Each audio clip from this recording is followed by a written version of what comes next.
It used to be called the Grand Tour, a tour of the capitals of Europe, Paris, Rome, and Berlin. In the old days, you took the packet to Calais and then either your horse or Bentley to Paris. Today, we took the TGF and stayed at the Hotel Baltimore. My preferred mode of transport in Paris was a metro, which was very easy to use. Colored route, different, not the underground. We also took a boat trip on the Seine, which travelers in the 19th, 20th century must have done. We are now passing the Louvre, and then it's on to Notre Dame, where we hopped off, visited Notre Dame, and then hopped on again. Notre Dame must have been very special in those days, as it is a magnificent cathedral, a magnificent entrance, and a lot of people now who want to see it.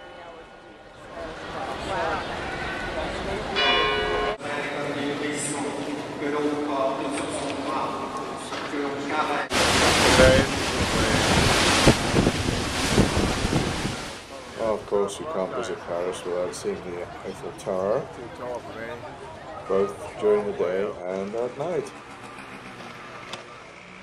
And also the Arc de Triomphe at the end of the Champs-Élysées.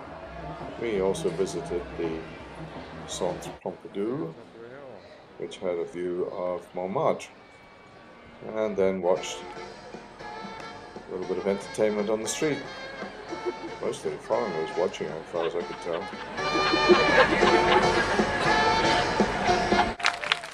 The kid was just great.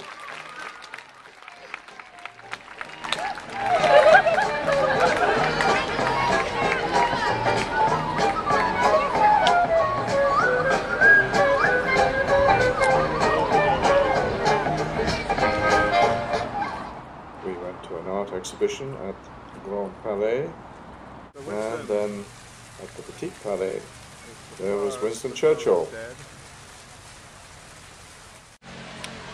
Lunch on the street, goes to our hotel, and then we boarded another TGF for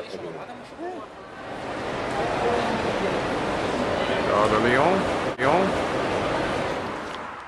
We returned to Scotland for the British Open, and then back to Europe by car this time, and we reached Rome from San Marino. We meet up with the Thompsons at the Hotel Raphael, and our mode of transport in Rome is walking. It was just raining. Bike back? Nope,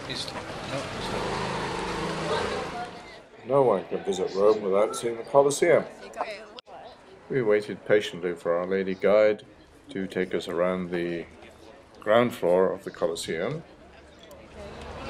C100 L50 X10 V5 I1. Short diameter from top to bottom on the other side is here. Afterwards, during the guided tour, I'm going to show you the area of the long diameter. And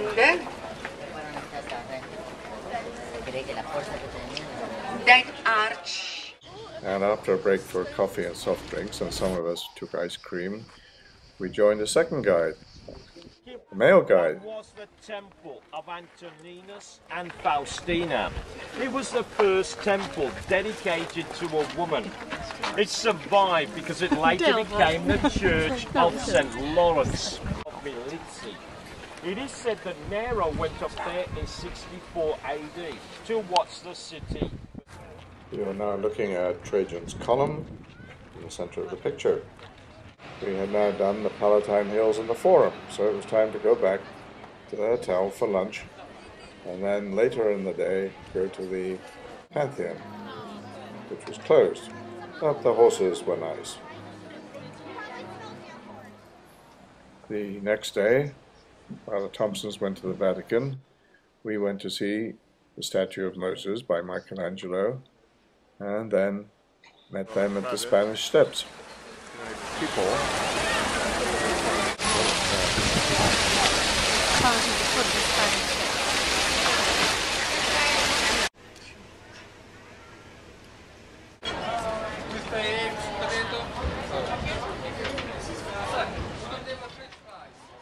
After lunch, we walked to the Trevi Fountain, which we saw both during the day and at night. Built it, or just something like that. And then he went for a swim.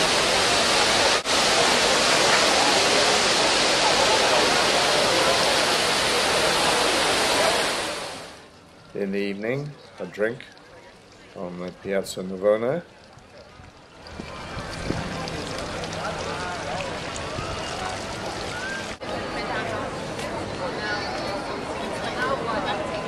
Lost, do you know where you are? Where'd you go?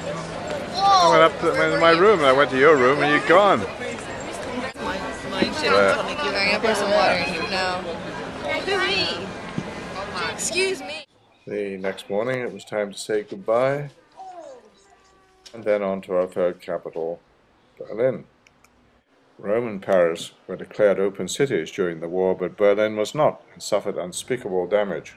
So almost all of the buildings that you see as we walk down the Unter den Linden, and in fact most places in Berlin, are reconstructed. Either they were badly damaged or completely destroyed. Berlin also suffered because it was divided after the war into the various sectors, and the Brandenburg gates were left in the middle between the American and Russian sectors. The Russian embassy, that is the entrance of it, is huge and in a dominant position on the Unter den Linden. And now we are having dinner and watching the world go by at our hotel. And at the table they try to sell the first edition of the Berliner Zeitung to us in German. Our first morning we took a tour on the yellow bus. As you can see on the map here. On a very circuitous route around Berlin, which was most interesting and gave us a good idea of what the city was like. The next one is Unter den Linden Friedrichstraße. That's where we want to get there. The Reichstag, which was burned down in 1933, supposedly on Hitler's orders. In the evening we went to a concert at the concert hall, which was right next to our hotel. And the solo pianist was a young girl who'd been in contact with the National Music Society and got the tickets for us. And our wanderings next day took us to the Deutsche Historisches Museum. More of the destruction in Berlin. The museum showed items from 500 BC to 1994, and it was one of the more interesting I've ever been to. And then onto the Berliner Dom, which was finally opened about 3 years ago after restoration, and was a beautiful cathedral, as you can see.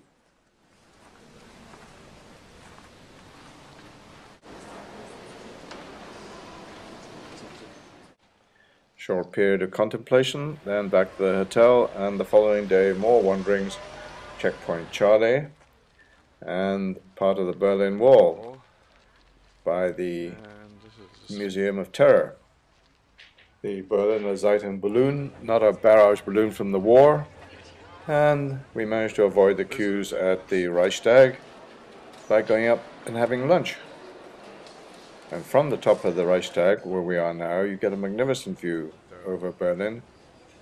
And there are, where our hotel was, where those two domes are. And that brings us to the end of our tour of the three capitals. Next year, who knows where we'll get to.